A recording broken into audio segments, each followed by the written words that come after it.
નિષ્કુળાનંદ કહે આનંદ આવ્યો, નિષ્કુળાનંદ કહે આનંદ આવ્યો, હવે દિલ દિલગીર રે, હવે દિલ નહીં દિલગીર રે, વસ્યા હૃદય સ્વામી નારાયણ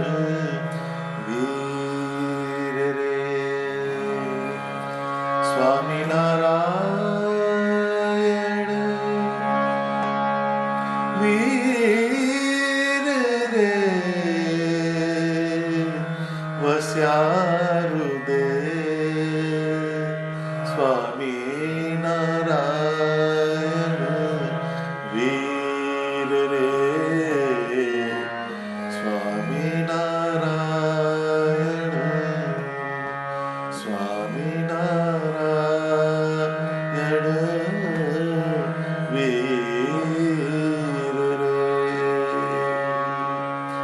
સહજાનંદ સ્વામી મહારાજની જય.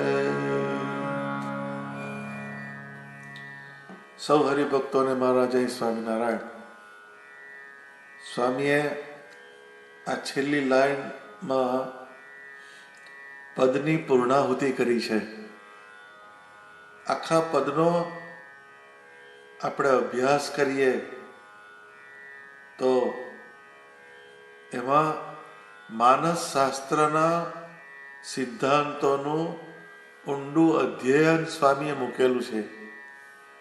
બહુ જ સરળ સહજ શબ્દોમાં આ પદ લખાયેલું છે, પરંતુ એનો અંદરનો ગૂઢાર્થ જોઈએ તો બહુ જ ગહન છે. સ્વામીએ પદની શરૂઆત કરી સ્વામિનારાયણ વીર રે, વસ્યા હૃદય સ્વામિનારાયણ વીર રે. એટલે એક શક્તિશાળી એવા તત્વ સ્વામિનારાયણ ભગવાન, એનો મારા આત્માની અંદર આવિર્ભાવ થયો. આ એક સતત ચાલતી એક નોટ છે. સ્વામિનારાયણ વીર રે, વસ્યા હૃદય સ્વામિનારાયણ વીર રે. પછી એની આફ્ટર ઇફેક્ટ શું છે એ એની દરેક ફોલોઈંગ પંક્તિમાં સ્વામીએ એનું રસ દર્શન કરાવેલું છે કે અસ્થિર મન સ્થિર થયું, ગયું અંતરનું અધીર રે. એટલે જ્યારે સાધક ભગવાનને ભજવાના માર્ગ ઉપર આગળ ચાલતો હોય ત્યારે એના મનની અંદર ઘણા બધા વેવ્સ હોય, એના મનની અંદર ઘણા બધા વિચારો ફરતા હોય. એની જે પૂર્વ ભૂમિકા જે હોય છે દેહભાવની, એમાં મનની અંદર જુદા જુદા ઘાટ સંકલ્પ રમતા હોય છે. તો એ ભગવાનનો આકાર હૃદયમાં સ્થિર થયો એટલે મનની જે અસ્થિરતા હતી એ દૂર થઈ. એનાથી ગયું અંતરનું અધીર રે. અંતઃકરણની અંદર ઘણા પ્રકારની અધીરઈઓ હતી, ઘણી બધી અધીરતા હતી, એ પણ ગઈ. કેમ કે પરમ વીર એવા સ્વામિનારાયણ ભગવાનનો મારા હૃદયમાં વાસ થયો. ત્યાર પછી શું થયું તો કે અધીરતા ગઈ એટલે થોડા વધારે ડીપ જાય છે સ્વામી. શમ્યો સંશય, આ જીવને અનેક પ્રકારના સંશયો હોય એ પણ ધીરે ધીરે ધીરે ધીરે શમવા લાગ્યા. એને કારણે શોકની લાગણીઓ જે દિલની અંદર હોય એ પણ ઓછી થવા માંડે. શમ્યો સંશય શોક સર્વે, આ બધું થઈ જાય એટલે ચિત્ત એકદમ શાંત થઈ જાય. થઈ ચિત્તની વૃત્તિ સ્થિર રે. ચિત્તની વૃત્તિ સ્થિર કેમ નથી થતી? તો કે ચિત્તની અંદર અનેક પ્રકારના સંશય હોય છે, અનેક પ્રકારના શોકની લાગણીઓ અંદર ફરતી હોય છે. એને કારણે ચિત્તની વૃત્તિ સ્થિર નથી થતી. અને ચિત્તની વૃત્તિ સ્થિર ના થાય ત્યાં સુધી ભગવાનનું ધ્યાન થતું નથી. ભગવાનનો આકાર એ હૃદયમાં એનો વાસ થતો નથી. એટલે જ્યારે વાસ થાય ભગવાનના આકારનો એટલે ચિત્તની વૃત્તિઓ ધીરે ધીરે ધીરે સ્થિર થવા માંડે. આ ચિત્તની વૃત્તિઓમાં સ્થિરતા આવી એટલે જીવની અંદર એક પ્રકારની નિર્ભયતા આવવા માંડી. નિર્ભય થયા, ગયા દુઃખ દિલના. એટલે જ્યારે માણસ નિર્ભય થાય તો એની અંદર અનેક પ્રકારના દિલના દુઃખ હોય એ પણ ધીરે ધીરે ધીરે ધીરે વિખેરાવા માંડે છે.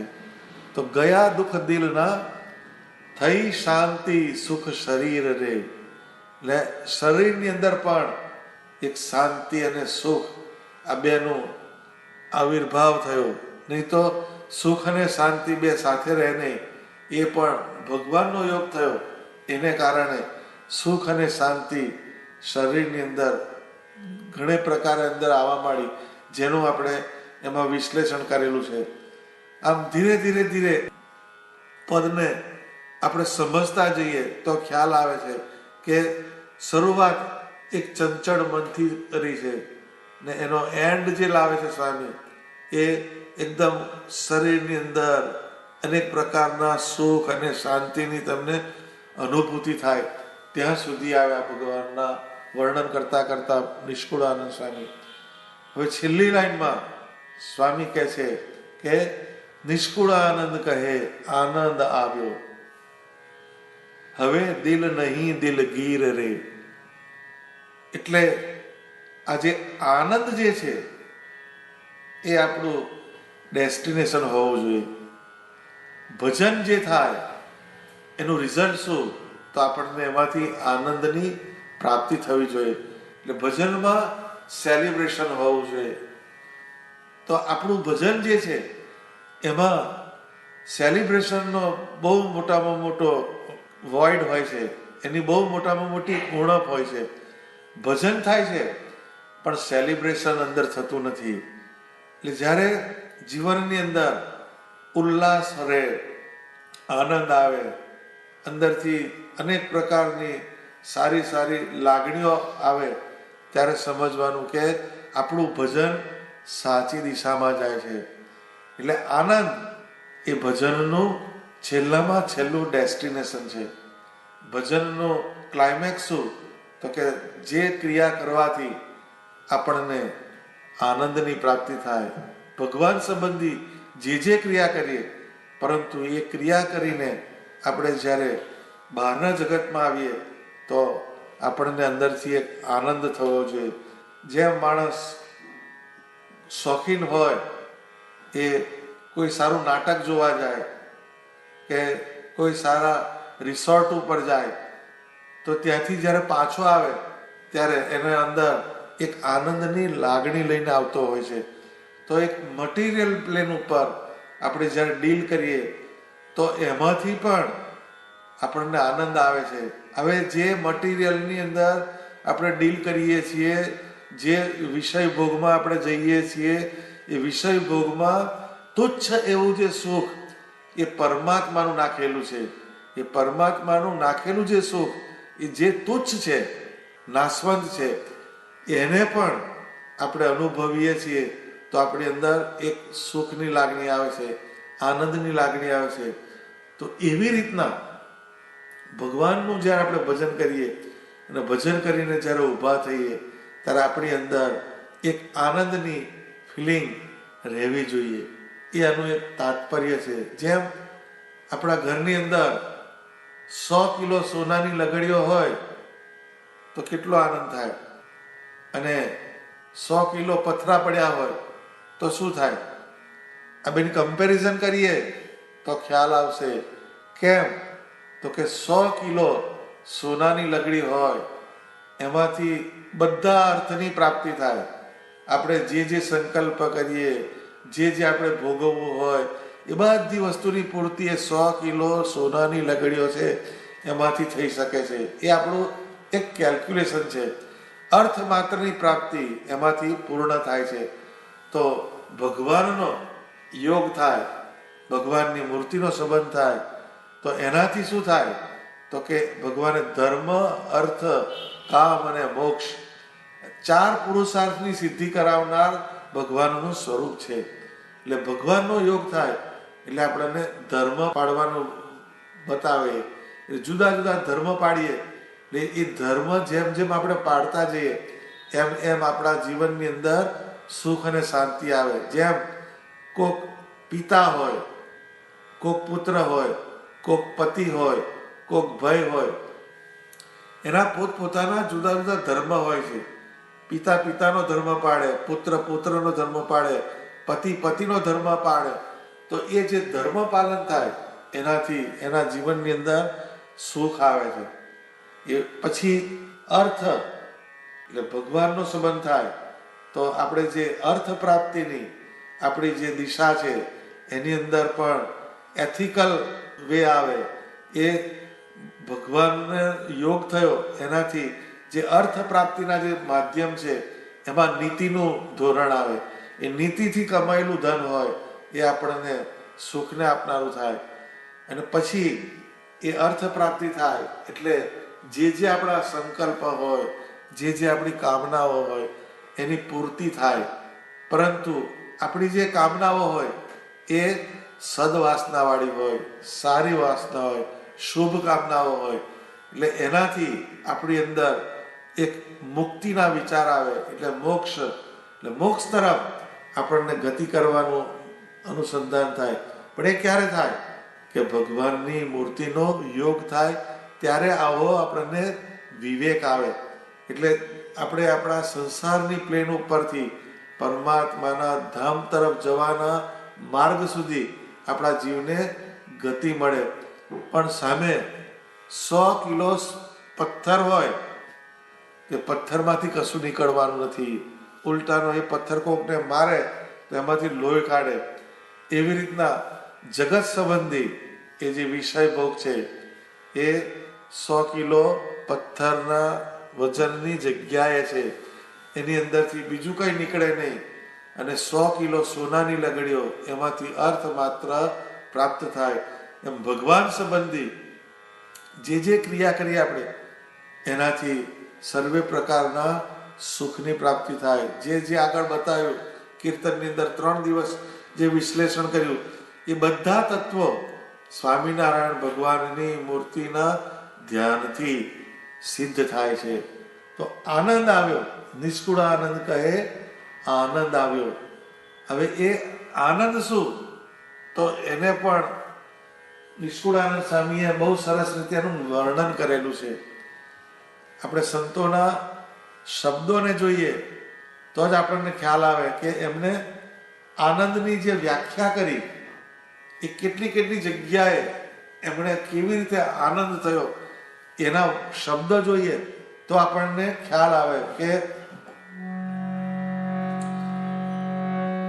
આનંદ આપ્યો અતિ ઘણો રે આસમામાં અલબેલ પુરુષોત્તમ પ્રગટી રે અમૃતના સિંધુ ઉલટ્યા રે રંગડાની વાડી છે રેલ પુરુષોત્તમ પ્રગટી.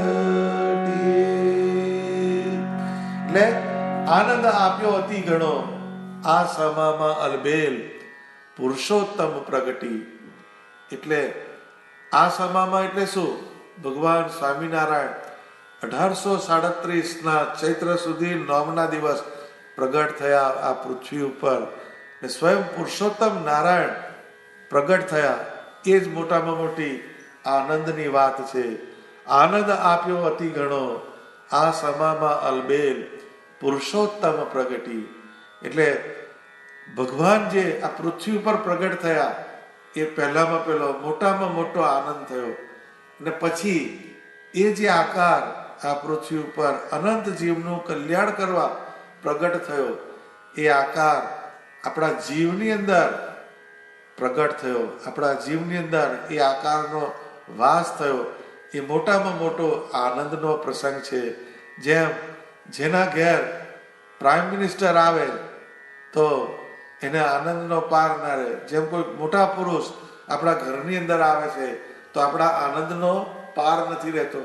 કેમ કે એ મોટા પુરુષને ભગવાનના સ્વરૂપ સાથે, ભગવાનના વચન સાથે સીધો સંબંધ છે. એટલે એની જે ચેતના જે છે એ ઉર્ધ્વ ગતિને પામેલી છે. એટલે એવા સત્પુરુષ જ્યારે આપણા ઘરની અંદર પધારે ત્યારે આપણે પ્રાઉડ ફિલિંગ કરીએ છીએ. એવી રીતના આપણો જે જીવ એને સ્વામિનારાયણ ભગવાનની મૂર્તિનો સંબંધ થયો એટલે આપણા જીવની અંદર અતિશય આનંદ થવો જોઈએ. કેમ કે એવા જે પુરુષોત્તમ નારાયણ જેને ભવ બ્રહ્માદિક દેવ ભજે તજી કામ ને રે લોલ, જે હરિ અક્ષર બ્રહ્મ આધાર પાર કોઈ નવ લહે રે લોલ. આવી જેની મોટા કે બ્રહ્માદિક દેવો એ પોતાનું કારખાનું જે ચલાવે છે એની અંદરથી સમય કાઢીને ભગવાન પુરુષોત્તમ નારાયણનું ભજન કરે છે. એવા પુરુષોત્તમ શ્રી સ્વામિનારાયણ ભગવાન એ મારા જીવની અંદર બિરાજમાન છે. એટલે મારા જેવું ભાગ્યશાળી કોણ? એટલે એ આખી આનંદની ફિલિંગ આપણા જીવની અંદર થવી જોઈએ. જેમ આપણા ખિસ્સાની અંદર 50 લાખ રૂપિયાનું કંઈક વસ્તુ પડી હોય તો આપણા જીવની અંદર એક જુદું બળ આવે છે. એવી રીતના આપણને પરમાત્માની મૂર્તિનો યોગ થયો એ આપણા માટે આનંદનું કારણ હોવું જોઈએ. એટલે પ્રેમાનંદ સ્વામીએ કીધું કે ધન્ય ધન્ય રસના મારી વર્ણવે રૂપ હરિનું. કે મારી જે જીભ છે, મારી જે રસના ઇન્દ્રિય છે એને પણ ધન્યવાદ છે. કારણ કે ભગવાન સ્વામિનારાયણના રૂપનું વર્ણન કરે છે.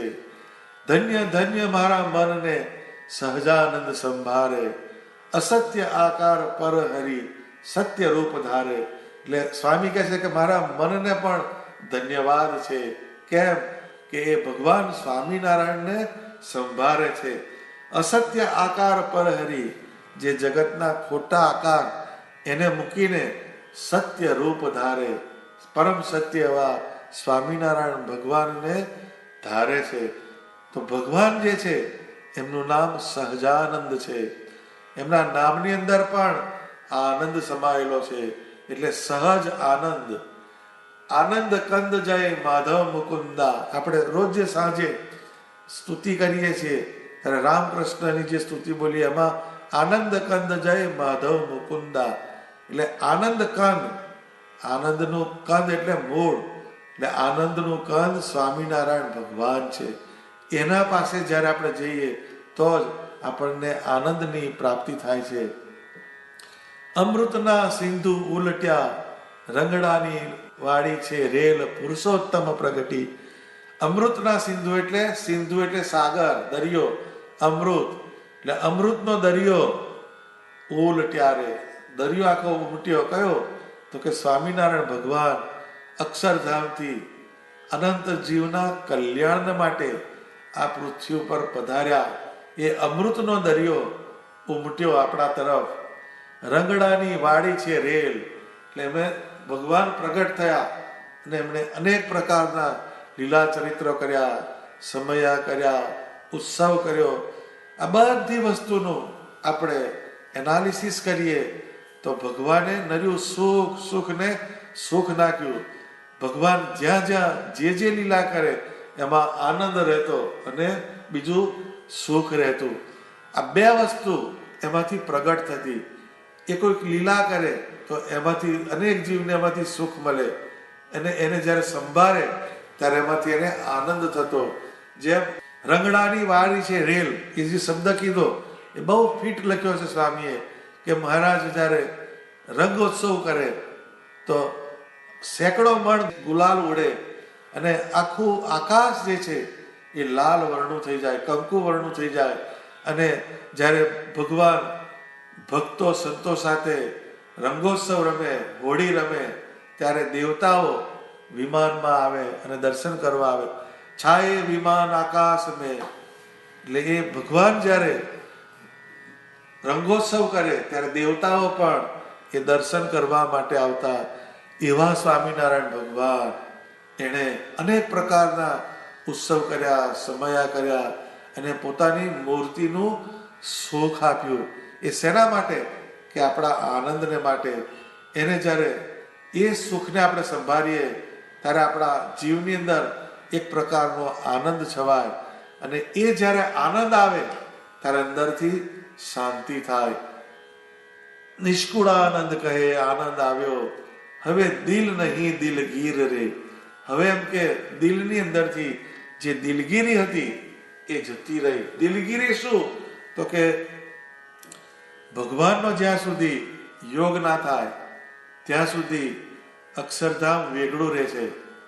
આ માયાના ભવમાંથી છૂટાય નહીં, આ માયાનું બંધન કપાય નહીં, અંતરશત્રુઓ થકી રક્ષા ના થાય, આપણો જીવ અંધકારની અંદર આટા મારે, આપણને માયા ખાઈ જાય, કાળ ખાઈ જાય, કર્મ ખાઈ જાય, અને યમદૂતનો ભય આપણને સતાવે. અંદરથી એક જબરજસ્ત દુઃખની, હતાશાની લાગણી રહે, ભયની લાગણી રહે કે જ્યારે મારી આંખ મીચાશે ત્યારે શું થશે. તો એ જેને ભગવાનનો સંબંધ થયો એને એ ઇનસિક્યોરિટીમાંથી એ બહાર નીકળી જાય છે. કેમ? કે સ્વામિનારાયણ ભગવાનને ભજવાથી સ્વામિનારાયણ ભગવાને એક એસ્યોરન્સ આપ્યું, એક વરદાન આપ્યું કે અંતકાળે મારા જનને જરૂર મારે આવવું, બિરુદ મારું બદલે નહીં એમ સૌ જનને જણાવવું. કે મારો ભક્ત જે છે એ અંત સમયે જ્યાં હશે, ગમે એવી દશામાં હશે, તો પણ હું એને લેવા આવીશ. આવી એક ખાતરી ભગવાને આપી છે. તો આજે અનેક પ્રકારની જે દિલગીરી છે એ સ્વામિનારાયણ ભગવાનનો આકાર આપણા હૃદયમાં સ્થિર થાય તો એ દૂર થાય છે અને અંદર આનંદ આનંદ વ્યાપે છે. તો ભગવાને બીજું શું કર્યું? તો કે સ્વામિનારાયણ નામનો રે સક્કો બેસાર્યો આપ, એ નામને જે આસર્યા તેના તે ટાળિયા તાપ. શ્રીજી મહારાજે પ્રગટ થઈને સ્વામિનારાયણ મંત્ર આપ્યો, અને એ મંત્રનો જેણે જેણે જાપ કર્યો અને પછી એ મંત્ર આપ્યો પછી સક્કો બેસાર્યો આ, એના પર સ્ટેમ્પ માર્યો શ્રીજી મહારાજે કે આજથી આ મંત્ર ચાલશે, આ મંત્રનો જે જાપ કરશે એનું દુઃખ જશે, એની ભૂખ જશે, એના અનેક પ્રકારના તાપ હરાશે અને એને અંતઃકરણની અંદર શાંતિ થશે. અને આ મંત્રનો જેમ જેમ વધારે ને વધારે જાપ કરશે એને મારા સ્વરૂપનો યોગ થશે અને અંતે એ મારા અક્ષરધામને વિશે પહોંચશે. આવું એસ્યોરન્સ ભગવાન સ્વામિનારાયણે આપ્યું. એટલે જેનાથી તનના અને મનના જે તાપ એ દૂર થયા. એનું કારણ કયું? તો કે સ્વામિનારાયણ ભગવાને જે મંત્ર આપ્યો એ પણ આપણા ત્રિવિધ તાપને ટાળનારો હતો. તો આ એક આનંદની વાત કે છે, એ નામને જે આશર્યા તેના તે ટાળિયા તાપ, અખંડ આનંદ આપી જીવને કાપ્યા ભારે ભવ ફંદ, બંધ કીધા બીજા બારણા વહેતી કીધી અક્ષર વાટ, પુરુષોત્તમ પ્રગટી. એટલે કહે છે સ્વામી કે અખંડ આનંદ આપી જીવને. તો શ્રીજી મહારાજ અનેક જીવને આનંદ આપવા માટે આ જીવન અવિરત વિચરતા રહ્યા. એ માણકી ઉપર એક ગામથી બીજે ગામ, બીજે ગામથી ત્રીજે ગામ, આવી રીતે અવિરત એમણે સત્સંગમાં વિચરણ કર્યું અને ભક્તોના ઘેર જઈ જઈને એમને પોતાની મૂર્તિનું સુખ આપ્યું, પોતાના જ્ઞાનનું સુખ આપ્યું અને જુદી જુદી જગ્યાએ મહારાજ જુદી જુદી લીલાઓ કરે. કોક ગરીબ બ્રાહ્મણ હોય એના છોકરાને જનોઈ આપવા પહોંચી જાય, તો કોકનો કંઈક પ્રસંગ હોય તો ખરખરો હોય ત્યાં પણ મહારાજ ગયેલા છે. તો આવા અનેક પ્રકારના પ્રસંગોએ શ્રીજી મહારાજ પોતાના ભક્તજનોને ત્યાં જઈને એને પોતાની મૂર્તિનું સુખ આપતા અને પોતાના વાત્સલ્ય દ્વારા એ જીવનું રૂડું કરતા. તો આવી રીતના અખંડ આનંદ આપી જીવને કાપ્યા ભારે ભવપંથ. એટલે ભવપંથ એટલે પહેલામાં પહેલું એને આનંદ આપે પોતાના સ્વરૂપનો, પછી એના હૃદયની અંદર એમની મૂર્તિ સ્થિર થાય, એને કારણે એના ભવના ફંદામાંથી એ જીવ મુક્ત થઈ જાય. એને કારણે બંધ કીધા બીજા બારણા.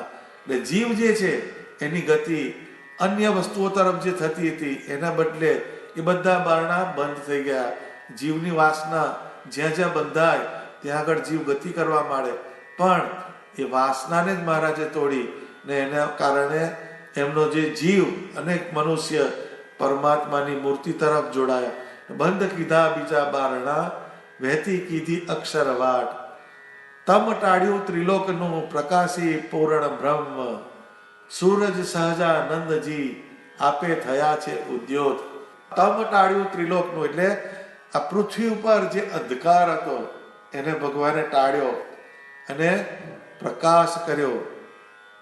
સૂરજ સહજાનંદજી આપે થયા છે ઉદ્યોત એટલે સહજાનંદ સ્વામી રૂપી સૂર્યનો ઉદય આ પૃથ્વી ઉપર થયો. એને કારણે અનેક પ્રકારનું અજ્ઞાન હતું, અનેક પ્રકારના વહેમ હતા, અનેક પ્રકારની અંધશ્રદ્ધા હતી, અનેક પ્રકારની તામસી રાજસિક ઉપાસનાઓ હતી. એ બધામાંથી જીવને બહાર કાઢ્યા. એ અંધકારમાંથી જીવોને બહાર કાઢી અને પોતે શુદ્ધ જ્ઞાન કર્યું, ચોખ્ખું જ્ઞાન કર્યું અને એ જ્ઞાન દ્વારા અનેક જીવને પોતાના ધામનો ભગવાને સંબંધ કરાવ્યો. અષાઢી મેઘે આવી કર્યા જાજા બીજા ઝાકળ. પૂર ચાલ્યા તે પૃથ્વીએ ધોયા ધરતીના મળ. જેમ એમ કે અષાઢી મેઘ એ વર્ષે તો આ પૃથ્વી ઉપરનો જે બધો કચરો હોય, ગાર્બેજ, એ બધો દૂર થઈ જાય અને પૃથ્વી નવપલ્લવિત થઈ જાય, એકદમ લીલીછમ થઈ જાય.